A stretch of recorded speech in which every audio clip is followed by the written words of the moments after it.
আসসালামু আলাইকুম। আশা করি আল্লাহর রহমতে সবাই ভালো আছেন। চলেন একটু মিষ্টি মুখ করি।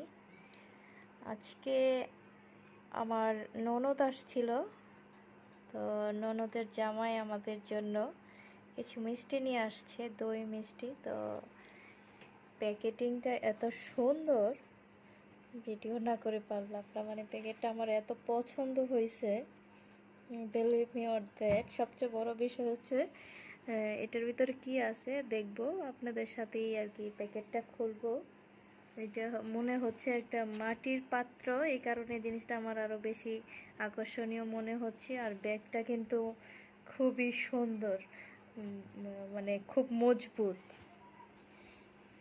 তো খুবই সুন্দর। এখানে আর আছে দই। এটাতে কি আছে? এটাতেও দই আছে। দই আসমান খুব পছন্দ করে, এই কারণে হয়তো দই নিয়ে আসছে। আর এটা আমি আপনার খুলে দেখাচ্ছি। এটার ভিতরে এই যে পাত্রটা বের করে দেখাচ্ছি। পাত্রটা এত সুন্দর, ও স্পঞ্জের মিষ্টি আর কি, খুবই সুস্বাদু। এটা রুহানি আমরা সবাই পছন্দ করি, এই কারণে নিয়ে আসছে। গিফটটা খুবই সুন্দর।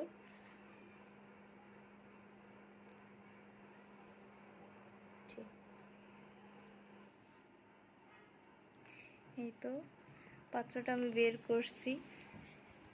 পাত্রটা এত সুন্দর দেখতে, মানে খুব সুন্দর ডিজাইন করা। আর সবচেয়ে সুন্দর লাগতেছে একটা বিষয়, এটা ঢাকনাটাও একদম পারফেক্ট। তো এরকম প্যাকেজিংটা দেখে আমি আর ভিডিও না করে পারলাম না। খুবই সুন্দর লাগতেছে। মাটির জিনিস আসলে এমনিতেও দেখতে অনেকটাই আকর্ষণীয় এবং সবচেয়ে সুন্দর লাগে আমার। কি সুন্দর ফিনিশিং হয়েছে। আর ব্যাগটা হচ্ছে এটা, ব্যাগটার ধরনীটা দেখেন কি সুন্দর। তো প্যাকেটিংটা কেমন লাগলো সবার কমেন্ট করে জানাবেন। আর কে কে এই স্পঞ্জের মিষ্টিটা পছন্দ করেন খাইতে, কমেন্ট করে জানাবেন ইনশাল্লাহ।